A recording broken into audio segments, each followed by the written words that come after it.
Welcome to the Lunar Review and welcome to Capricorn season. Capricorn is a cardinal earth sign that is feminine. So in Chinese medicine, we would say because it's feminine that it's a yin sign. And yin qualities are cold, wet, it is contraction, the motion is downward, it is rest, passivity, receptivity. It's represented by the mother, by the feminine principle, the season of winter. So this is opposite of yang. So yang has those qualities of being hot and dry and very moving, very active. It's represented by the sun, by the father, by summer. So these forces are opposing, but they're complementary, and one could not exist without the other. Capricorn is a cardinal sign, and a cardinal sign is the definition of cardinal is, utmost importance, fundamental. So what the cardinal signs of the zodiac do is they initiate the start of a new season, and Capricorn initiates winter. So we have the winter solstice, and that is the longest night of the year. So we have the least amount of light, the most amount of darkness. And what's interesting is that when you have that night, that longest night of the year, the instant that night is over, we start to herald the return of the sun. That it turns into every single day after that, the sun will start to incrementally, slowly be stronger and be longer. The daylight hours will become more, and this will continue until the summer solstice. So this is a really interesting principle that extreme yin will turn into yang and extreme yang will turn into yin. So just how every day we see night giving way to day in the morning, and night and daytime giving way to night in the evening. Or you can see it in the example of, like, imagine that you're running. You're running so fast and so hard and you're burning up all your resources, and then you just drop from exhaustion. And so you go from this very active yang state to this, this yin state of contraction and collapse and rest, where you need to replenish your resources. And the qualities of Capricorn are represented by hard work, a discipline. There's a real practicality to this sign. It's an earth sign, so things are, so it's very pragmatic. There is, an earthy, grounded quality, very patient. This is a sign that really understands the value of time and does not want to waste it. This sign wants to be very efficient because they're here to build something. They want to make something that will last, to build a legacy. So if they're going to build a bridge, they're going to think, okay, is the next rainy season going to take this bridge out? Because I want this bridge to last not just 1 or 2 generations, but 2,000 years. So this bridge has got to be built with heavy, solid foundations on both sides. And this is going to be for the benefit of everyone using it. Because Capricorn, philosophically, because they really understand the nature of time, meaning that they know that things will come to an end. They know that death occurs, that things die and decay and destruct. So they have this vision, so they know that what they build has to be done correctly, and it has to be done with care and thought and slowly. That this is not an overnight type of quick fix. This sign is able to delay gratification in its pursuit of its goals because it's very ambitious and very goal-oriented.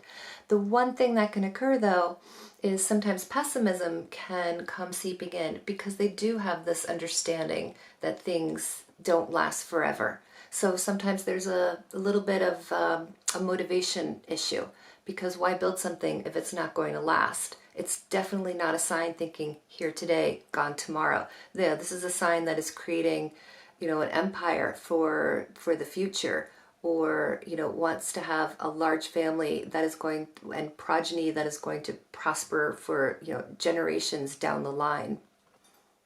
So Capricorn is known as a materialistic sign, but it's not being materialistic just for the sake of acquiring these objects and things. It's much more than that. It is the hard work and the drive and the ambition and the power and the energy that it took to acquire these things. And now they're maintaining them. And if they have wealth, they're growing it. So this is not, you can kind of compare this to Taurus, where Taurus has a love of things and feels more secure with the more that it can own, where this isn't the case with Capricorn. Capricorn, they like the power that accumulation and things bring them, and they like the status that it brings them. Capricorn is very concerned with their social standing in society, and they greatly want to contribute to society. So they will live very morally, and they will be law-abiding, and they will, even help sometimes in creating these laws. And when they become a pillar of society, it's because they've earned it. It's through their own merit. They want to show other people how to behave and how to act correctly. That when they become a leader, and the sign is very comfortable with authority, as a matter of fact, they should be in a leadership position. And when they do become this leader, it was because of their own merit, that they've earned it. So you could compare this to Leo, whereas Leo is born very confident, king of the jungle. Leo knows its value and knows that it should be ruling. And Leo also has these leadership qualities. But Capricorn does not have the same sense of entitlement. Capricorn is saying, I'm leading, I have something to teach, because look what I have done. Look at the way that I've lived my life. Like, I have lived by these morals, and I have created things of great importance. Therefore, I am the leader. I deserve to be the leader.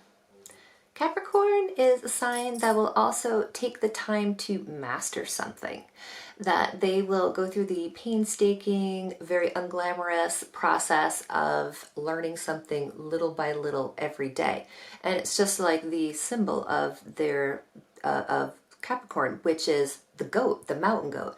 So the mountain goat ascends plateau by plateau by plateau, and it's a constant upward motion. So Capricorn, maybe they can't see the top of the mountain, but they know it's there, and they are willing to put in all of the energy. They have the self-discipline, they're self-motivated, they are very willing to go to put their energy and resources and even live in an austere way to make this happen. And they will ascend and they will reach the top. And this is a place that very few people get to. Capricorn is a sign that is rather predictable, very fair-minded. When out of balance, can be quite critical of others, but even worse, very critical towards themselves. They can also tend to be a bit colder, a bit less emotional, and they are tied to the father archetype. So the way I think about this is the way that the father and mother nourish are so different. And with Capricorn, it's more about survival of the fittest, the law of the jungle. If you are fit, if you are sound in mind and body, you will do well. You will thrive, you will prosper, you will leave descendants. But if you are sick or weak, you will not. You might even die. And this is contrasted to the mother's love, where the mother's love it's like blind devotion. It's unconditional. Even if that child is sick and unhealthy, even if that mother has to take care of the child for the child's entire life, every fiber in her body is going to want this child to survive. So this is a very different type of love. Well, the way that Capricorn nurtures and the way that the mother, which is represented by its opposite sign in Cancer, the way that mother nurtures, it's it's a very different type of love. Capricorn rules over the 10th house of the zodiac wheel. So the 10th house is the highest house. It is the most visible house that there is.